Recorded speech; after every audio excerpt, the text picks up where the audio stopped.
Hello student, let begin economics class 11। आज का हमारा टॉपिक है calculation of simple arithmetic mean in case of discrete series और frequency arrays. देखिए क्या होता है कि डिस्क्रीट सीरीज़ में हमें पता है एक हमारे पास एक्स होता है और एक उसके साथ उसकी फ्रीक्वेंसी होती है।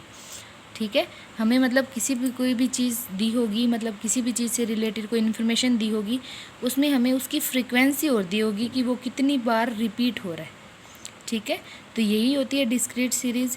अगर डिस्क्रीट सीरीज़ है तो कैसे हम इसके क्वेश्चन को सॉल्व करेंगे वही देखते हैं। ठीक है, इसको सॉल्व करने की 3 मेथड है हमारे पास। फर्स्ट है डायरेक्ट मेथड, सेकंड है शॉर्टकट और थर्ड है स्टेप डेविएशन मेथड। सबसे पहले हम डायरेक्ट मेथड देखते हैं। ठीक है, तो डायरेक्ट मेथड का एक क्वेश्चन है। देखिए यहाँ पे क्या है, वेजेस दिए हुए हैं हमें। ठीक है, इसको x मानेंगे कि x की वैल्यू दी हुई है, साथ में नंबर ऑफ़ वर्कर्स है, मतलब कितने वर्कर्स को ये वेजेस दी जाती है। ठीक है, तो इसका मतलब ये हमें फ्रीक्वेंसी दी है, तो हम लिख लेंगे ये इसको x लेके और इसको f लेके। ठीक है, तो जो डायरेक्ट मेथड होता है वो हमें क्या कहता है कि आप x और f की मल्टीप्लाई कर दीजिए। ठीक है, मतलब जितनी वेजेस है कितने वर्कर्स को दी जा रही है, 4 वर्कर को अगर 10 दी जा रही है तो उनको टोटल कितनी दी जा रही है, 40। अगर 20 है वेजेस और 5 वर्कर्स को 20 सैलरी मिल रही है, वेजेस मिल रही है, तो टोटल उनको 100 मिल रही है। तो ऐसे करके हम क्या करेंगे, टोटल सैलरी यहाँ पे लिख लेंगे सब वर्कर्स की। तो यहाँ से हम क्या करेंगे, सिग्मा एफ एक्स जो हमने निकाला है वो क्या है, सिग्मा एफ एक्स निकाला है। यहाँ पे एफ एक्स निकाला, उसका जब टोटल किया तो वो सिग्मा एफ एक्स हो गया। ठीक है, अब हम क्या करेंगे, इसको नंबर ऑफ से, मतलब कितने वर्कर्स हैं, 19 है ना, तो 19 से इसको करेंगे डिवाइड। तो ये हमारा आंसर आ जाएगा कि इतनी जो वेजेस हैं वो सब पर्सनस को, सब वर्कर्स को दी जा रही है। ठीक है, एवरेजली। यहाँ से ये इंपॉर्टेंट है, ध्यान रखना, इतने वर्कर्स और इतनी वेजेस, तो टोटल वेजेस इतनी। ठीक है, जिनको 10 दी जा रही है उनको टोटल वेजेस इतनी, जिनको 20 दी जा रही है इतनी, सबको मिला के टोटल इतनी। और ये टोटल कितने वर्कर्स में बंटेगी, 19 में, तो एवरेजली सबको मिलेंगे 29.47। अगर शॉर्टकट मेथड है तो इसका फॉर्मूला देखिए क्या होता है। शॉर्टकट का मतलब जिसमें हमें एक एज्यूम करना होता है मीन, तो पहले एज्यूम किया हुआ mean plus sigma F D divide by sigma F. तो हम देखेंगे आगे क्वेश्चन में कि इसको कैसे सॉल्व किया जाता है। तो देखिए सेम वही क्वेश्चन है हमारे पास जो पहले था।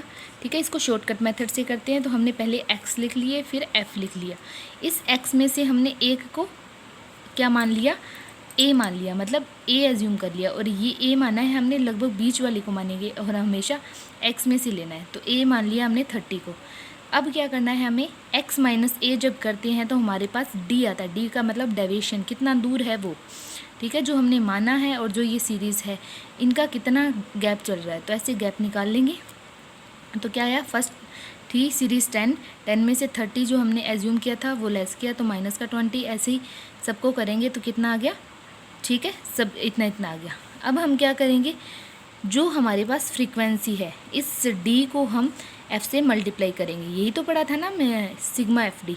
तो एफ़ को हम डी से मल्टीप्लाई करें। पहले एक्स काम कर रहा था जो, अब वो काम करेगा डी, तो अब डी की मल्टीप्लाई करेंगे एफ़ के साथ। ओके, तो डी की मल्टीप्लाई जब एफ़ के साथ की हमने तो ये आता है क्योंकि माइनस का 80 आ गया, माइनस का 50 आ गया, 0 आ गया, माइनस प्लस का 20 और ये 100। तो ऐड वालों को जोड़ देंगे और इसमें से सब्ट्रैक्ट वाले घटा देंगे। तो टोटल जो हमारे पास नेट आएगा वो आता है माइनस का 10।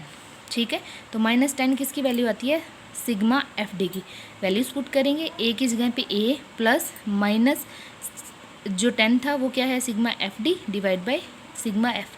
ठीक है, तो डिवाइड बाई 19 किया और इसको सॉल्व किया। पहले इसको सॉल्व करेंगे, सॉल्व करके जितना आएगा उसमें से 30 में से इसको लेस कर देंगे और ये हमारा आंसर आ गया। आंसर हमेशा सेम आएगा चाहे किसी भी मेथड से करें। नेक्स्ट आता है स्टेप डेविएशन मेथड, बिल्कुल ईजी है और यहीं से लिया गया है शॉर्टकट मेथड में। देखिए अभी तक हमने डी निकाला था।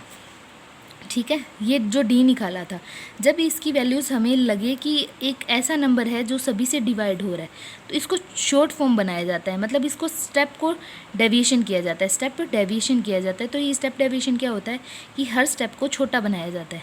तो हर स्टेप में एक ऐसी कॉमन वैल्यू ढूंढी जाती है जो सबसे डिवाइड हो। जैसे इसमें क्या है 10, ठीक है। तो अब जब हम 10 से सभी को डिवाइड करेंगे तो हमारे पास जो डी डैश आ जाएगा, पहले डी था अब वो डी डैश आ जाएगा, तो -2 -1 ऐसे आ गया, ठीक है। अब इस डी डैश को एफ से मल्टीप्लाई करेंगे, पहले काम करा था एक्स, फिर काम किया शॉर्टकट मेथड में डी ने, अब वो काम स्टेप डिवीजन में कौन करेगा, डी डैश करेगा, ठीक है। उसकी अब एफ़ के साथ मल्टीप्लाई करेंगे, किसकी, डी डैश की और एफ़ की, ठीक है। करने के बाद इनका टोटल करेंगे, टोटल आता है -1, ओके। फॉर्मूला क्या कहता है कि सेम वही जितना पहले था, ए प्लस सिग्मा, पहले एफ डी था अब sigma F D divide by dash है साथ में सिग्मा एफ इंटू सी, सी जो कॉमन चीज़ जिससे हमने डिवाइड किया था, ओके।